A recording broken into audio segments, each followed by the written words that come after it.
قل هذه سبيلي أدعو إلى الله على بصيرة أنا ومن اتبعني وسبحان الله وما أنا من المشركين. الحمد للہ رب العالمین والصلاة والسلام علی اشرف الانبیاء والمرسلین نبینا محمد وعلی آلہ وصحبہ اجمعین. اما بعد، ہم نے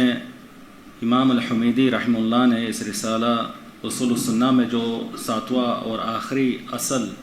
اور قاعدہ ذکر کیا سلفی عقیدے اہل حدیث اعتقاد کا، وہ پچھلے مجلس میں پڑھا تھا اور اس کا ترجمہ پیش کیا تھا. اس آخری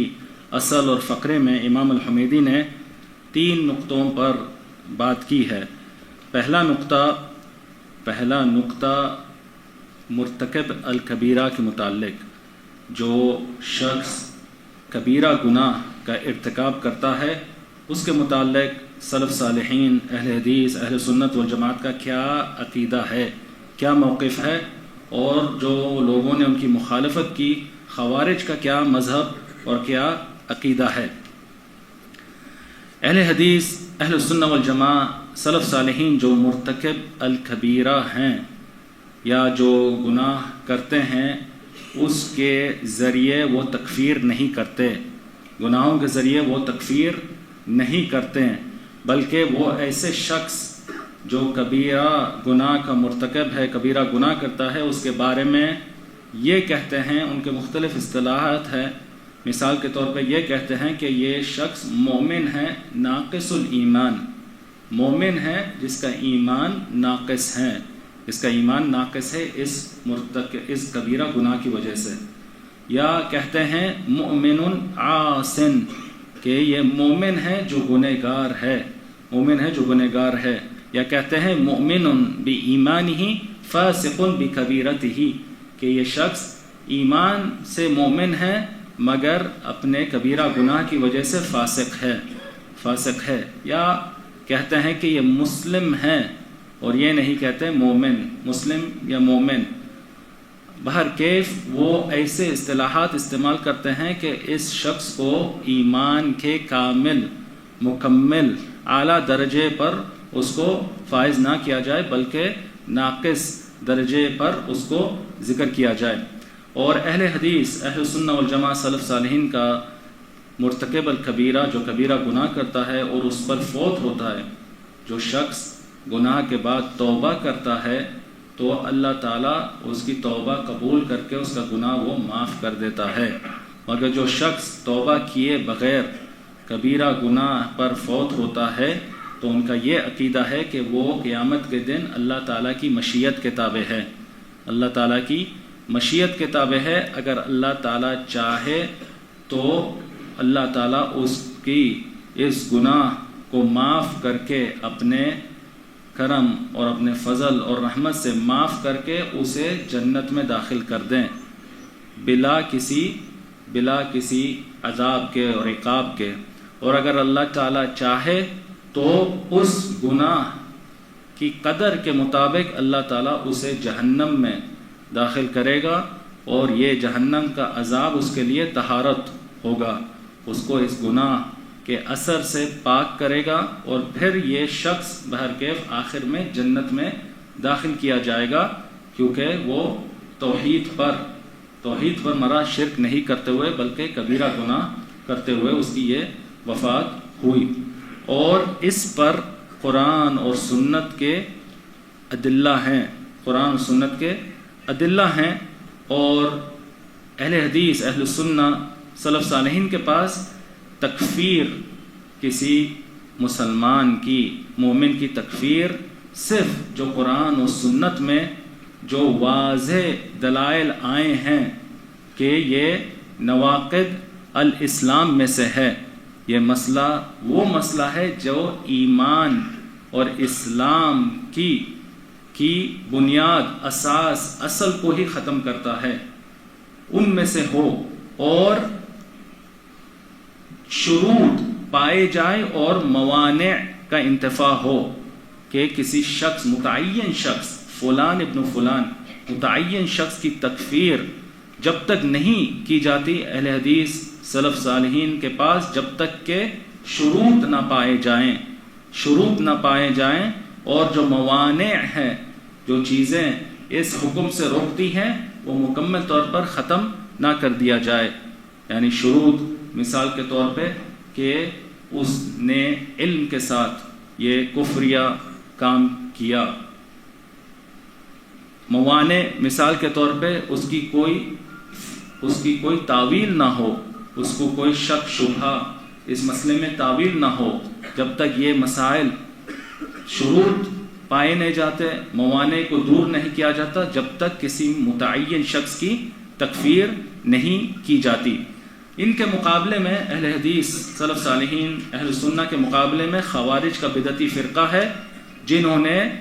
کبیرہ گناہ کے ذریعے مسلمان کی تکفیر کی، مسلمان کو اسلام کے دائرے سے خارج کیا. حتیٰ کہ اگر ایک کبیرہ گناہ بھی ہو، کوئی کبیرہ گناہ ارتکاب کر لے تو وہ اسلام کے دائرے سے ان کے نزدیک خارج ہو جاتا ہے اور ہمیشہ جہنم میں رہنے والا بن جاتا ہے. تو خوارج کے نزدیک مثال کے طور پہ جو زنا کرتا ہے وہ کافر ہے،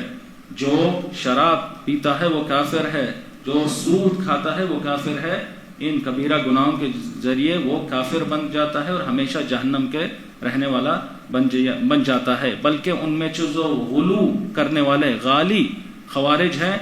وہ صغائر کے ذریعے بھی تکفیر کرتے ہیں. کوئی صغیرہ گناہ کرنے کی بنیاد پر بھی وہ مسلمان پر کافر ہونے کا حکم لگاتے ہیں، اسے اسلام کے دائرے سے خارج کرتے ہیں. یہاں پہ ایک اہم نقطہ یہ ہے کہ کبائر اور صغائر میں کیا فرق ہے، کون سا گناہ کبیرہ ہے اور کون سا گناہ صغیرہ ہے. شریعت میں قرآن و سنت کے نصوص میں اور صحابہ، تابعین، سلف صالحین کے اقوال میں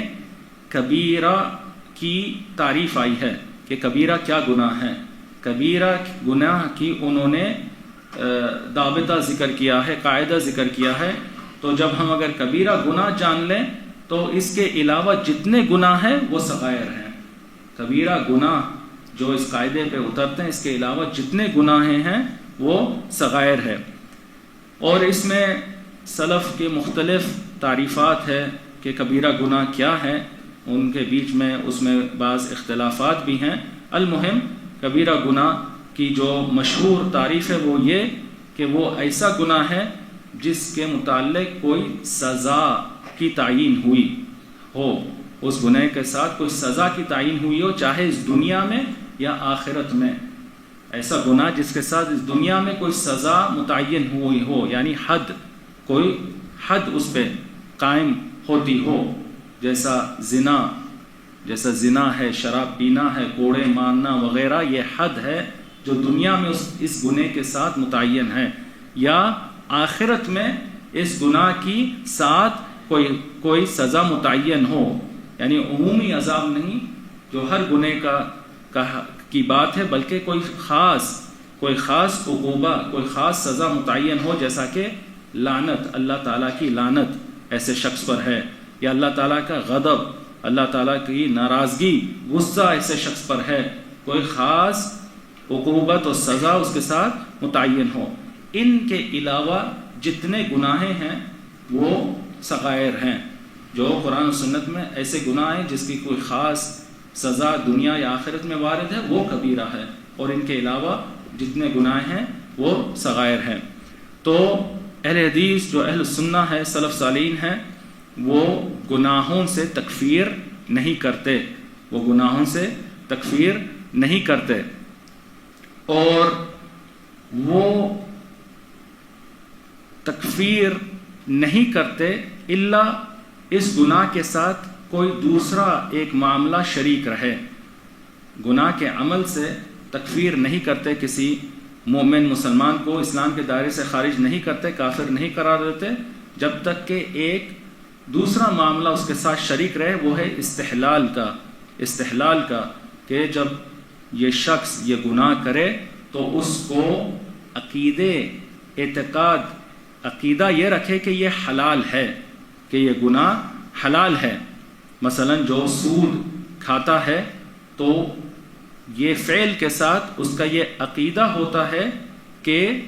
یہ سود کھانا حلال ہے، یہ سود کھانا حلال ہے، یعنی اس کے ساتھ استحلال اعتقادی ہو، اعتقادی استحلال ہو کہ وہ گناہ کو یہ اعتقاد کے طور پر حلال سمجھتا ہے۔ تو جو شخص گناہ کو اعتقاد کے طور پر حلال سمجھتا ہے، اس کا عقیدت یہ رکھتا ہے کہ یہ حلال ہے، تو یہ شخص قرآن و سنت کے جو آیات اور احادیث نصوص ہے اس کو جھٹلاتا ہے، اس کو جھٹلاتا ہے۔ قرآن و سنت کے آیات احادیث جس میں اس گناہ کی حرمت کی صاف دلیل ہے اس کو جھٹلاتا ہے، اس آیت کو، اس حدیث کو جھٹلاتا ہے، اس کے ذریعے وہ کافر ٹھہرتا ہے۔ یعنی قرآن و سنت کی تکذیب کی وجہ سے، ان کو جھٹلانے کی وجہ سے، نہ کہ اس گناہ کے عمل کی وجہ سے، نہ کہ اس گناہ کے عمل کی وجہ سے، بلکہ اعتقادی استحلال کی وجہ سے عقیدے میں حلال سمجھے اور قرآن اور حدیث جو اس گناہ کی حرمت پر ہے اس کا وہ تکذیب، اس کو جھٹلائے۔ اور جو سلف صالحین اہل حدیث اہل سنہ کا جو مذہب ابھی بیان کیا گیا کبیرہ گناہ کے مرتکب کے بارے میں کہ وہ مؤمن ہے، ناقص الایمان ہے اور وہ اس کی تکفیر نہیں کی جاتی، اسلام کے دائرے سے خارج نہیں ہوتا، اس پہ قرآن و سنت کے ادلہ ہے۔ اللہ تعالیٰ نے قرآن مجید میں فرمایا ان اللہ لا یغفر ان یشرک بہ ویغفر ما دون ذلک لمن یشاء، اللہ تعالیٰ شرک کا گناہ کبھی معاف نہیں فرماتا۔ شرک ایسا گناہ ہے اللہ تعالیٰ اسے کبھی معاف نہیں فرماتا، اس کے علاوہ جو گناہ ہے اللہ تعالیٰ کی مشیت کے تابع ہے، اللہ تعالیٰ جسے چاہے اس کے لیے وہ گناہ معاف کر دیں، جسے چاہے اس کے لیے گناہ معاف کر دیں۔ تو جتنے کبائر ہیں وہ اللہ تعالیٰ کی مشیت کے تابع ہے، اللہ تعالیٰ چاہے تو پہلے ہی مرحلے سے ان کو معاف فرما دے، جنت میں داخل کر دے، اور چاہے تو اس گناہ کے قدر کے مطابق عذاب جہنم میں دے کر پاک کر کے جنت میں داخل کر دے۔ سنت مطہرہ نبی کریم صلی اللہ علیہ وسلم کی احادیث میں سے امام ابو داؤد اور ترمذی کی صحیح سند کے ساتھ حدیث ہے، انس بن مالک رضی اللہ عنہ فرماتے ہیں کہ نبی کریم صلی اللہ علیہ وسلم نے فرمایا شفاعتی لأہل الکبائر من امتی، کہ میری شفاعت، نبی کریم صلی اللہ علیہ وسلم کی شفاعت قیامت کے دن اہل کبائر کے لیے ہوں گی میری امت میں سے، مسلمانوں میں سے جو کبیرہ گناہ کرتے ہوئے جو فوت ہوئے، کبیرہ گناہ پر فوت ہوئے مسلمانوں میں سے میری امت میں سے، ان کے لیے میری شفاعت ہوگی، میری شفاعت کے حقدار یا سب سے زیادہ حقدار لوگ وہ ہوں گے۔ تو اس حدیث میں یہ دلیل ہے کہ جو مرتکب الکبیرہ ہے، کبیرہ گناہ کر کر وہ فوت ہوا، وہ نبی کریم صلی اللہ علیہ وسلم کے شفاعت کا حقدار ہے، اور نبی کریم صلی اللہ علیہ وسلم کی شفاعت صرف مسلمانوں کے لیے ہے، صرف مسلمانوں کے لیے ہے، کوئی کافرین کفار کے لیے نہیں، جیسا کہ خوارج کا بدعتی عقیدہ ہے کہ کبیرہ گناہ کرنے والا کافر ہو جاتا ہے۔ اور اس کے بعد امام الحمیدی نے آخری نقطہ فقرہ دوسرا، یعنی پہلا نقطہ تھا مرتکب الکبیرہ کی تکفیر کے متعلق، جو کبیرہ گناہ کرتا ہے اس کی تکفیر کے متعلق اہل حدیث اہل سنہ سلف صالحین کا مذہب اور منہج۔ دوسرا نقطہ انہوں نے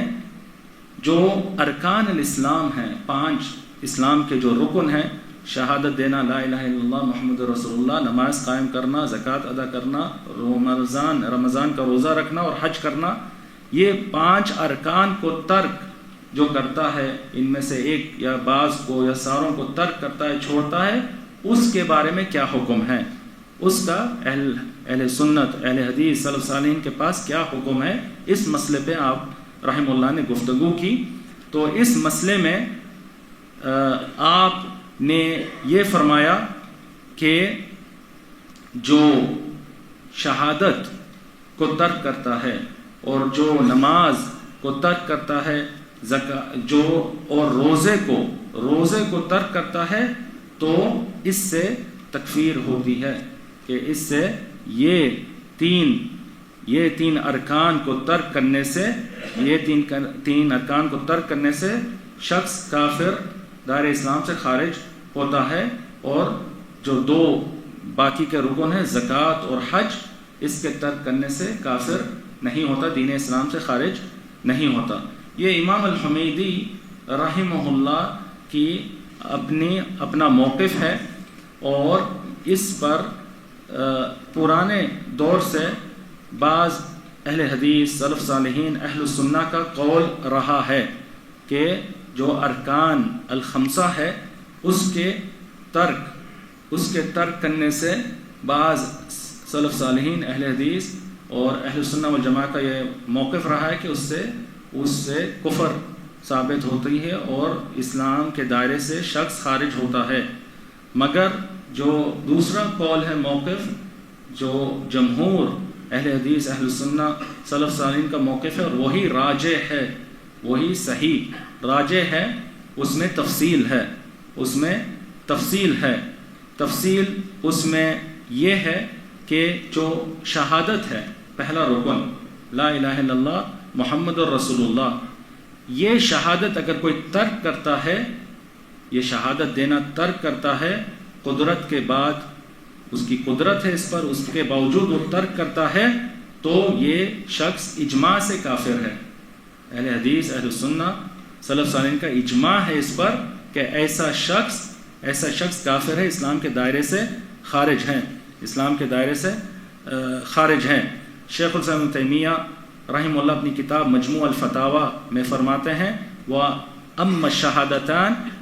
اذا لم يتكلم بهما مع القدرة فهو كافر باتفاق المسلمين وهو كافر باطنا وظاهرا عند سلف الامه وائمتها وجماهير علمائها، کہ جو شخص شہادت کا یہ رکن بجا نہیں لاتا، شہادت لا الہ الا اللہ محمد رسول اللہ نہیں کہتا، اور اس پہ وہ قادر بھی ہے، اس کی قدرت بھی ہے، تو یہ کافر ہے۔ اجماع ہے اس پر، اتفاق ہے تمام سلف صالحین اور تمام مسلمانوں کا۔ جو باقی 4 رکن ہیں، نماز اور روزہ، نماز اور زکوٰۃ اور روزہ اور حج، اگر کوئی اس کو ترک کرتا ہے اس کا جحود کرتے ہوئے اور اس کی فرضیت وجوب کا انکار کرتے ہوئے، اس کا جحود یعنی اس کا جو وجوب ہے شریعت میں، اس کا انکار کرتے ہوئے اگر کوئی ترک کرتا ہے تو یہ بھی بالاتفاق، بالاجماع کافر ہے، بالاجماع اسلام کے دائرے سے خارج ہے، کیونکہ اس نے ان آیات اور احادیث کی تکذیب کی، ان کا رد اور انکار کیا جس میں ان ارکان کی وجوب کی دلیل ہے۔ نماز فرض ہے، واجب ہے، قرآن و سنت میں بے شمار احادیث اور آیات ہیں۔ زکوٰۃ فرض اور واجب ہے، اس کے بے شمار آیات احادیث ہیں، تو اور ویسے ہی روزہ اور حج۔ تو جو شخص ان کی وجوب کا انکار کرتے ہوئے ترک کرتا ہے، یعنی عقیدے کا وہ یہ عقیدہ رکھتا ہے کہ یہ واجب نہیں، ان کا جحود انکار کرتا ہے وجوب کا، تو یہ بھی بالاتفاق کافر ہے، کیونکہ اس نے یہ آیات اور احادیث کو جھٹلایا۔ تیسری تفصیلی بات یہ کہ جو یہ ارکان الاربع، نماز، زکوٰۃ، روزہ اور حج، اگر وہ تساہل کی وجہ سے، سستی کی وجہ سے یا وہ شہوت اس کی غالب آنے کی وجہ سے ترک کرتا ہے، اس بات پر عقیدہ رکھتے ہوئے، اس بات پر ایمان رکھتے ہوئے کہ یہ فرض اور واجب ہے، کہ نماز یا زکوٰۃ یا روزہ یا حج فرض ہے، واجب ہے، مگر سستی کی بنیاد پر یا اپنی شہوت غالب آنے کی بنیاد پر اگر وہ ترک کرتا ہے، تو اس میں یہ اہل حدیث، اہل سنہ، سلف صالحین کے 2 موقف ہیں، جیسا کہ ذکر کیا۔ امام حمیدی اس کے قائل ہیں کہ جو نماز اور روزہ ترک کرتا ہے وہ کافر ہے، اور جو ہم نے کہا کہ راجح صحیح بات یہی ہے، جو دوسرا قول ہے کہ اس سے تکفیر نہیں ہوتی، کوئی شخص کافر نہیں بنتا، نماز یا زکوٰۃ یا روزہ یا حج کو تساہل، سستی اور شہوت غالب آنے کی وجہ سے ترک کرتا ہے اور اس کی وجوب کا قائل ہے، ایمان رکھتا ہے، تو یہ کافر نہیں بنتا، کافر نہیں بنتا۔ بلا شک وہ فاسق ہے، ایسا شخص فاسق ہے، اس نے کبیرہ گناہ کا ارتکاب کیا، یہ واجب کو چھوڑ کر ترک کر کے اس نے ایک نہایت ہی برا کام، عظیم گناہ، کبیرہ گناہ کا وہ مرتکب ہوا، اور اس کی مذمت کرنی چاہیے، اس کی مذمت کرنی چاہیے، اور اس پہ ڈر ہے کہ اس کے ذریعے وہ اس سے اور بڑی چیز کفر تک پہنچ سکتا ہے، مگر وہ باہر کے کافر نہیں، وہ کافر نہیں، وہ مومن ہے ناقص ایمان کے ساتھ، ناقص ایمان کے ساتھ۔ یہاں پر نماز کا خصوصی ایک مسئلہ ہے، نماز کا جو مسئلہ ہے وہ اس میں کافی علماء کے بیچ اختلاف اور بحث رہی ہے۔ نماز کا جو خصوصی طور پہ مسئلہ ہے، کیونکہ بعض دلائل آئے ہیں جس میں نماز کے ترک کرنے کو کفر کہا گیا ہے، نماز کے ترک کرنے کو کفر کہا گیا ہے، تو ایک گروہ نے اس کو اپنے ظاہر پر لے کر نماز کے تارک الصلاح، جو نماز کو ترک کرتا ہے، چاہے وہ وجوب اور اس کی فردیت کا ایمان رکھتا ہے، اس کا قائل ہے، اعتقاد رکھتا ہے، مگر سستی کی وجہ سے ترک کر دیتا ہے، شہوت غالب آنے کی وجہ سے ترک کرتا ہے، اس کی بھی تکفیر کے وہ قائل ہیں، وہ ہے حنابلہ جو جمہور ہے، جمہور علماء نماز کے تارک جو سستی کی وجہ سے وجوب کے قائل ہونے کے باوجود سستی کی وجہ سے ترک کرتا ہے، اس کو فاسق کہتے ہیں، مرتکب کبیرہ گناہ کا مرتکب ہے، مگر باہر کے وہ کافر نہیں۔ اور یہی جمہور علماء کا موقف ہے، جمہور علماء جیسا امام ابن شہاب الزہری، تابعین کے بڑے امام مالک بن انس، امام الشافعی وغیرہ بڑے ائمہ کا یہ موقف ہے، اور بلکہ امام احمد بن حنبل سے دو روایات ہیں، ایک روایت میں انہوں نے بھی اسی موقف کی تائید کی ہے کہ تارک الصلاح جو نماز چھوڑتا ہے تساہل کرتے ہوئے، سستی کی وجہ سے، واجب ہونے کے عقیدہ رکھتے ہوئے، وہ فاسق ہے، کافر نہیں۔ اور دوسرا قول ان کا آیا ہے کہ وہ کافر ہے، اور اسی پر عموم حنابلہ ہیں، آج کے عموم جو حنبلی حضرات ہیں وہ اسی روایت اور اسی قول پر وہ قائم ہیں۔ ان کے بعض ادلہ یہ ہیں کہ بریدہ رضی اللہ عنہ نے روایت کیا، جیسا کہ امام ترمذی اور نسائی ابن ماجہ نے صحیح سند کے ساتھ یہ حدیث ذکر کی کہ نبی کریم صلی اللہ علیہ وسلم نے فرمایا، العہد الذی بیننا وبینہم الصلاۃ فمن ترکہا فقد کفر، کہ ہمارے اور کافرین کے بیچ جو عہد ہے وہ نماز کا ہے، جو عہد ہے وہ نماز کا ہے، جو شخص نماز کو چھوڑتا ہے فقد کفر، اس نے کفر کیا، جو شخص نے نماز کو چھوڑا اس نے کفر کیا۔ اسی طریقے سے امام مسلم نے جابر بن عبداللہ رضی اللہ عنہما کی حدیث ہے کہ نبی کریم صلی اللہ علیہ وسلم نے فرمایا، ان بین الرجل و بین الشرک والکفر ترک الصلاۃ، کہ کسی شخص اور کفر اور شرک کے بیچ نماز کو چھوڑنا ہے، تارک الصلاۃ جو نماز کو چھوڑتا ہے، یعنی کفر اور شرک کے بیچ یہ عمل ہے نماز کو چھوڑنا۔ ان جیسے احادیث سے حنابلہ نے نماز کو چھوڑنے والا جو تساہل، سستی وغیرہ کے ساتھ چھوڑتا ہے، ان کی تکفیر کی، چاہے ایک ہی نماز چھوڑے،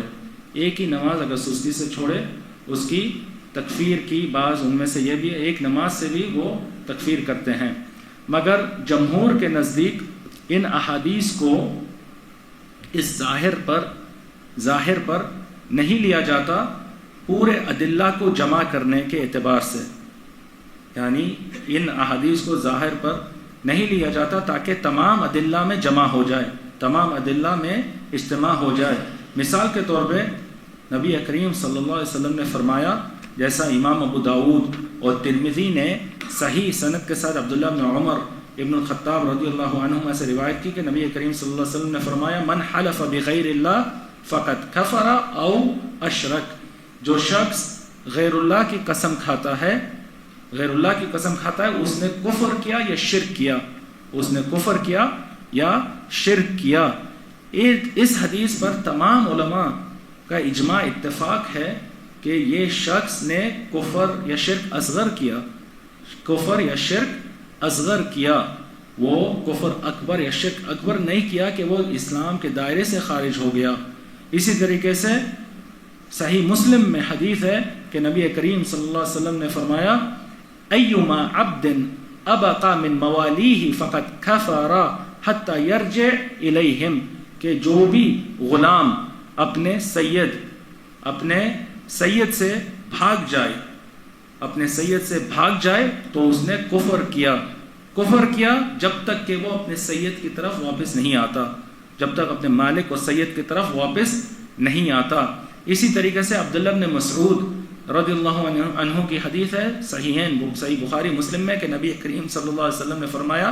سباب المسلمی فسوق وقتالہ کفر، کہ کسی مسلمان کو، کوئی مسلمان اپنے مسلمان بھائی کا برائی کرے، گالی گلوچ دے، یہ فسق ہے، اور اس کا قتل اگر کرے یہ کفر ہے۔ کوئی مسلمان اپنے مسلمان بھائی کا قتل کرے تو یہ کفر ہے۔ ان احادیث میں تمام علماء کا اجماع ہے کہ اس سے کفر اکبر مراد نہیں، کفر اکبر جو دین اسلام سے خارج کرتا مراد نہیں۔ قتال کے بارے میں کہ کوئی مسلمان دوسرے مسلمان کا قتل کرے، اللہ تبارک و تعالی نے قرآن مجید میں فرمایا وَإِن طَائِفَتَانِ مِنَ الْمُؤْمِنِينَ اقْتَتَلُوا فَأَصْلِحُوا بَيْنَهُمَا، کہ اگر دو گروہ لڑے، آپس میں قتال جنگ کریں، مومنین کے گروہ، اللہ تعالیٰ نے ان کو مومن، دونوں گروہوں کو مومن کہا ہے، جو دو مومنین کے گروہ اگر لڑے جنگ کرے تو ان میں اصلاح فرماؤ، تو علماء یہ جو احادیث ہے جس میں یہ ہے کہ ہمارے اور کافرین کے بیچ میں عہد، نماز ہے جو چھوڑتا ہے وہ کفر کرتا ہے، یا شخص اور کفر اور شرک کے بیچ نماز کا چھوڑنا ہے، وہ اس سے یہی معنی لیتے ہیں جو دیگر احادیث میں لیا ہے، تاکہ تمام ادلہ پر عمل ہو، کہ اس سے یہ مراد ہے کہ کفر دون کفر، یعنی جمہور کے پاس یہ مراد ہے کفر دون کفر، یعنی جو کفر اصغر ہے، کفر اصغر جو کفر اکبر سے کم ہے، کفر اکبر جو دین اسلام سے خارج کرتا ہے اس سے کم ہے، یا یہ مراد ہے کہ اس شخص کا عمل اس کا کافرین کے عمل کی طرح ہے، نماز کو چھوڑنا یہ کافرین کا عمل ہے، کافرین نماز نہیں پڑھتے، کفار نماز نہیں پڑھتے، تو اس کا عمل کافرین کا عمل جیسا ہے، یعنی اس شخص نے جس نے نماز چھوڑی اس نے عمل میں کافرین کی مشابہت کی، عملی طور پر کافرین کی مشابہت، کفار کی مشابہت کی، مگر اعتقادی طور پر وہ کافر نہیں،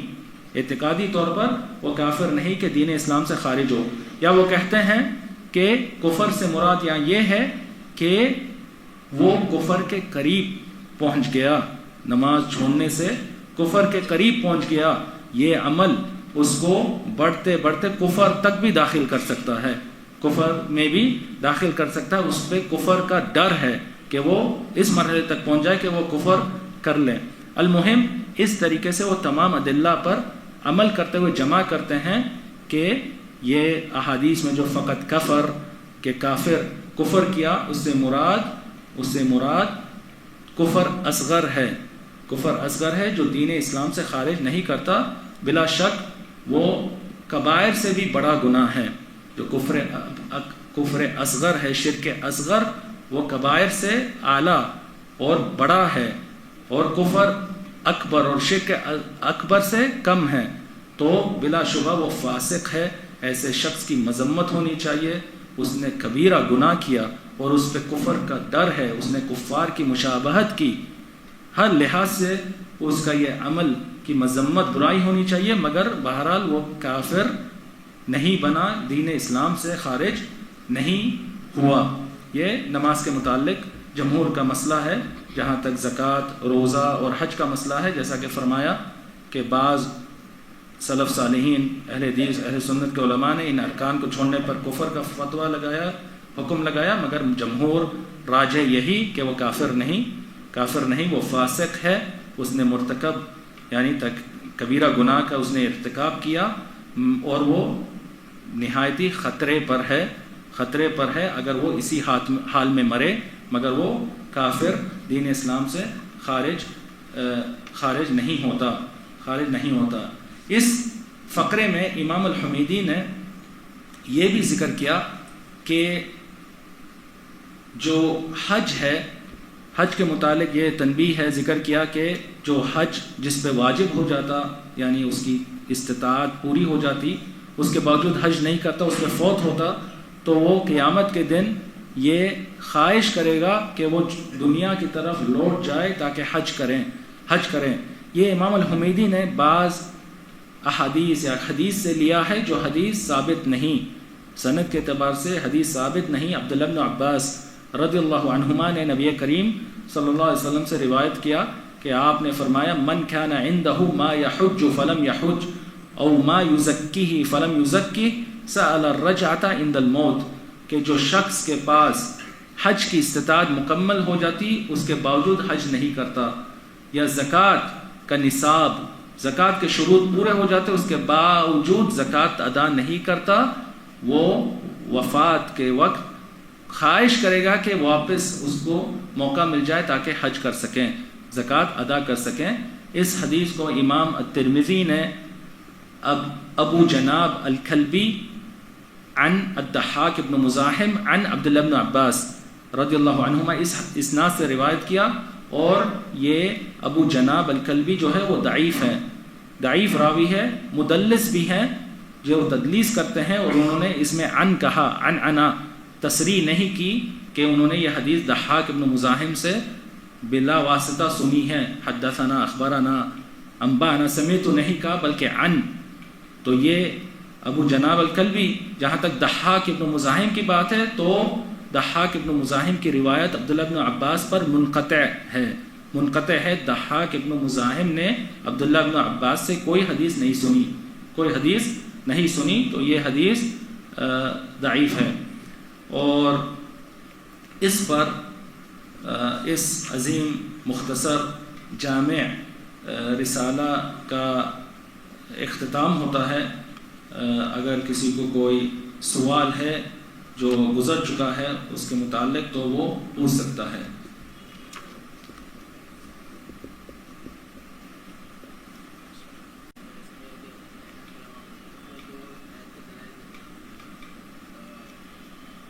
وَهُوَ مَعَكُمْ أَيْنَمَا كُنْتُمْ۔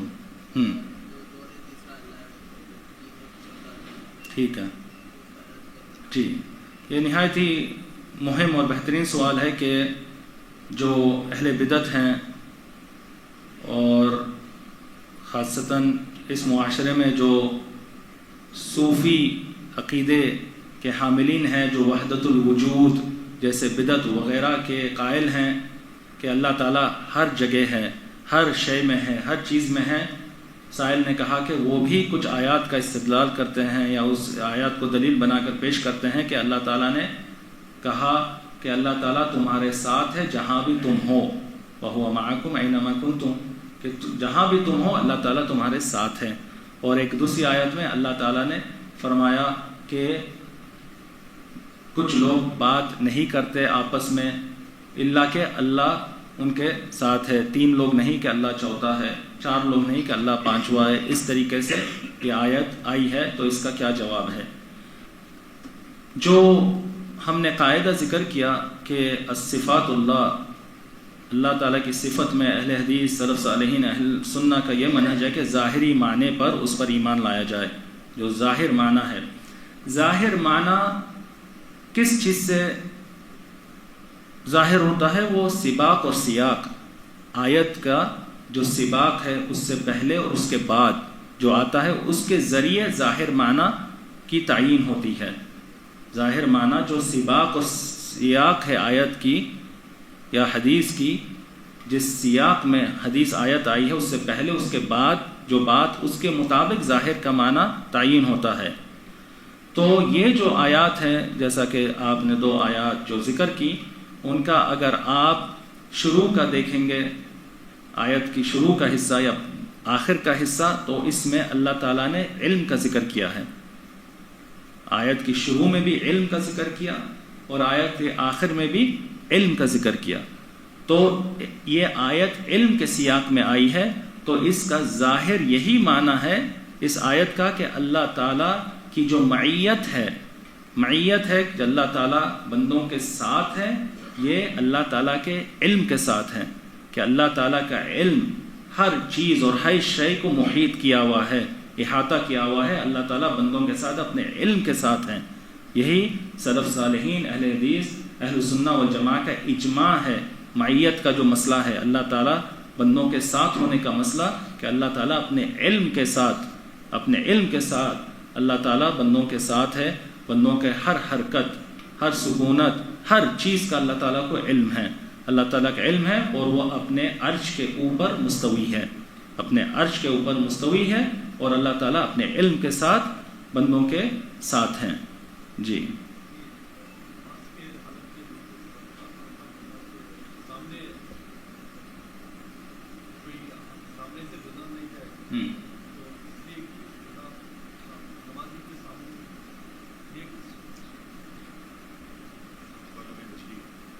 جی بہرحال یہ ہے کہ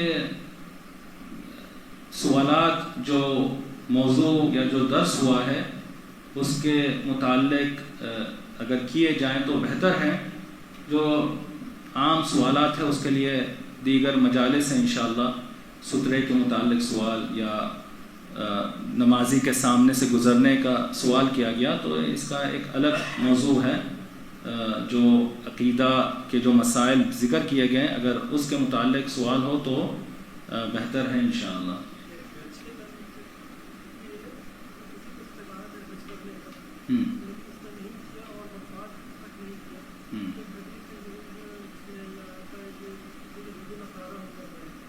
جی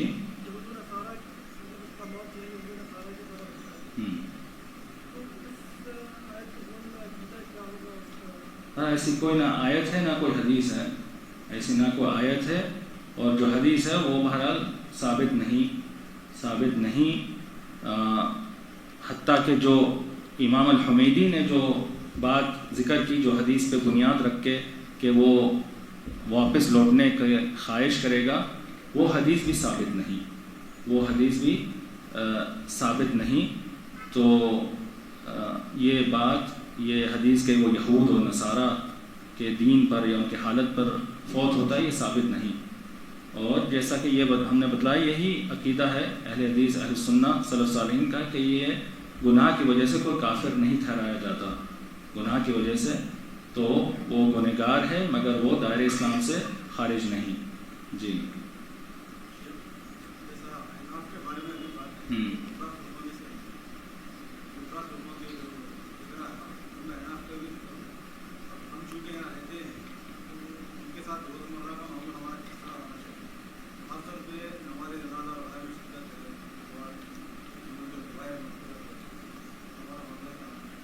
یہ احناف نے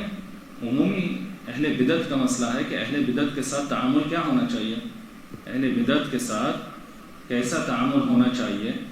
تو اس کے قواعد ضوابط ہے، علماء نے اس کی تفصیلی یہ ذکر کیا ہے کہ جہاں غلبہ ہے اہل سنہ کا، اہل حدیثوں کا، سلفیوں کا، تو ان کا حجر بھی کیا جائے، ان کو بائیکاٹ بھی کیا جائے، تاکہ ان کو یہ سزا کے طور پر ان پر زور ڈالا جائے کہ وہ حق کی طرف لوٹیں، حق کو قبول کریں۔ اور جہاں پر جس جگہ، جس مقام پر اہل حدیث، سلفیوں کا، اہل سنہ کا غلبہ نہیں، بلکہ وہ خود کمزور ہے اور اہل بدعت ہی غالب ہے، تو وہاں پر کیا تعامل ہونا چاہیے، کس طریقے سے ان کے ساتھ معاملہ پیش کرنا چاہیے۔ شخصی طور پہ بھی اس میں فرق ہے۔ کوئی شخص، اس کا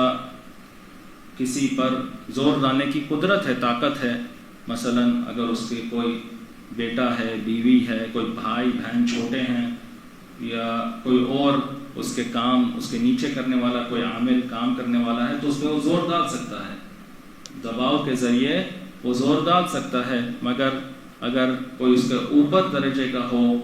یعنی بچہ اپنے والد یا بیوی اپنے شوہر یا اس طریقے سے کوئی اوپر، تو یہاں پر زور نہیں ڈال سکتا۔ تو یہ حکمت کے تابع ہیں کہ ہر مقام اور ہر شخص اپنی حالات کو دیکھ کر یہ فیصلہ کریں کہ کیسا معاملہ ان کے ساتھ کیا جائے، کیسا ان کے ساتھ معاملہ کیا جائے، کیا ان کو ترک کر دیا جائے، ان کو چھوڑ دیا جائے، یا کیا ان کے ساتھ نصیحت، اصلاح، ان کے ساتھ میل جول کا معاملہ رکھا جائے۔ جی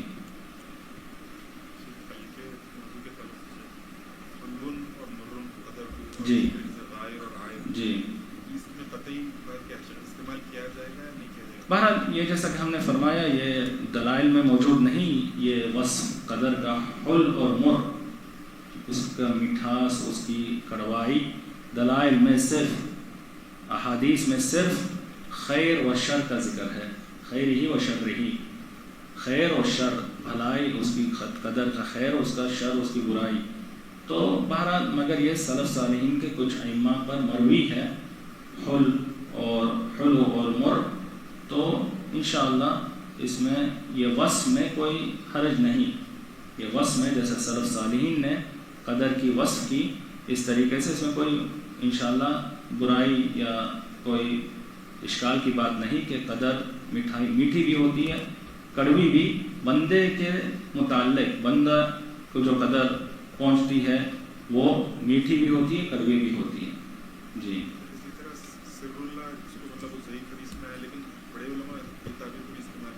جی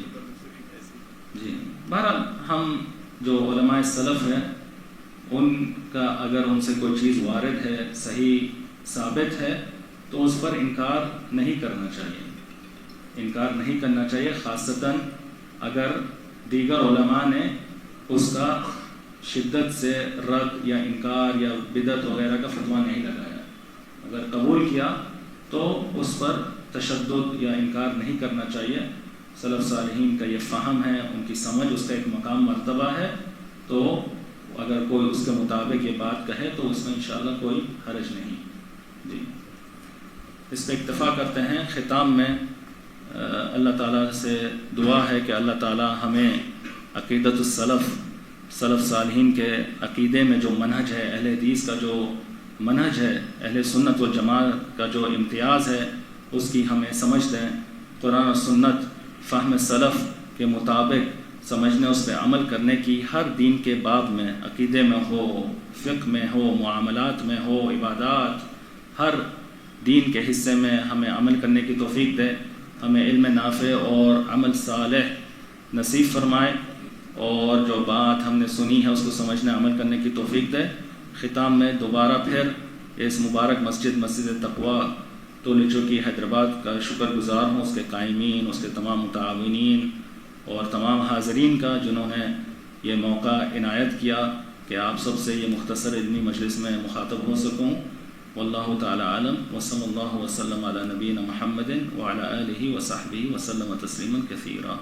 وذكر فإن الذكرى تنفع المؤمنين